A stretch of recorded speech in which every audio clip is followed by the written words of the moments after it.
अस्सलाम वालेकुम स्टूडेंट्स। आज जो टॉपिक हम डिस्कस करने जा रहे हैं वो है डेटाबेस ऑब्जेक्टिव।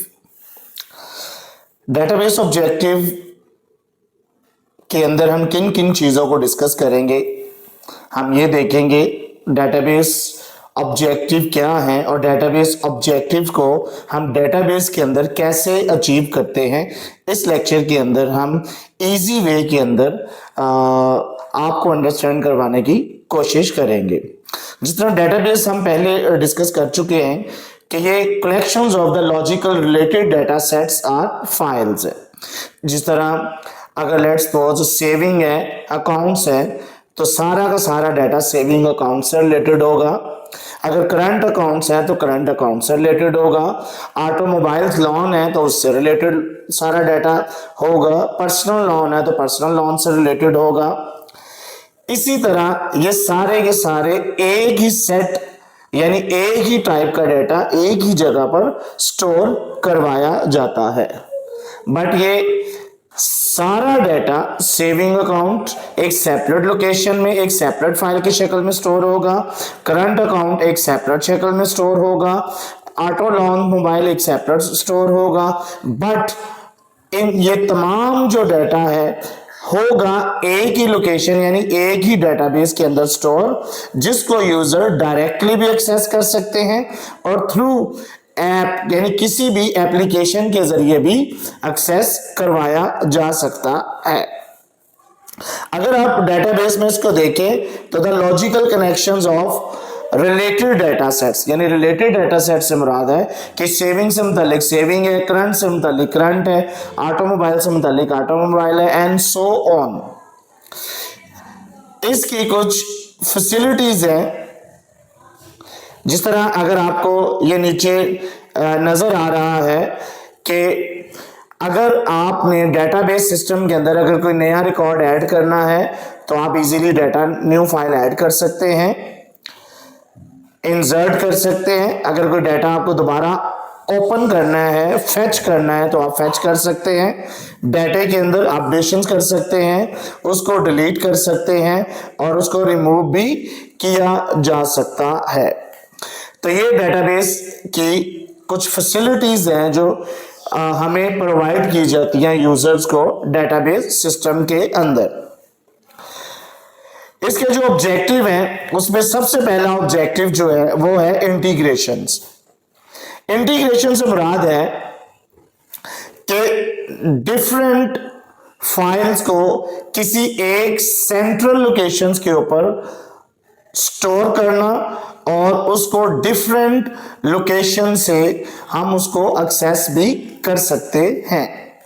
तो इसमें अगर हम फर्स्ट देखें तो डाटा इंटीग्रेशंस में an efficient approach to utilize data यानी डाटा को अच्छी तरह यूटिलाइज करने की एक अप्रोच है जो कि यूजर को यूनिफॉर्म फॉर्म के अंदर स्टोर करवाई जाती है। और ये जो तमाम पार्ट्स हैं, ये जो तीन सेपरेट पार्ट हैं, इनकी लोकेशन सेंट्रलाइज है क्योंकि ये सारे एक दूसरे के साथ इंटर रिलेट हैं।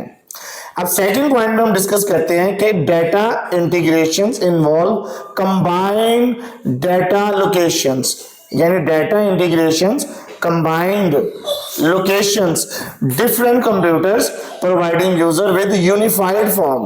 ये यूनिफाइड फॉर्म के अंदर है, एक ही शक्ल के अंदर हम डाटा को एक ही लोकेशंस के ऊपर स्टोर करते हैं जिसे हम सेंट्रलाइज बोलते हैं। अगर आप नीचे वाली एग्जांपल में देखें तो स्टूडेंट्स हैं और स्टूडेंट्स से डाटा अगर लेट्स सपोज स्टूडेंट्स हैं, उसकी फी है और उसकी रिजल्ट्स हैं उसके, जो कि सेपरेट फाइल है। लेकिन जब हम देखते हैं तो तीनों के तीनों रिकॉर्ड स्टोर एक ही जगह पर जाकर हो रहे हैं। इट मींस दैट कि तीनों के तीनों एक दूसरे के साथ इंटर रिलेट हैं। The second feature is data integrity.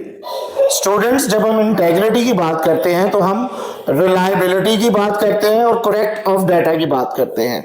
It means that कि डाटा इंटेग्रिटी के अंदर ना तो डाटा डुप्लीकेट होगा और ना ही इनकंसिस्टेंट होगा।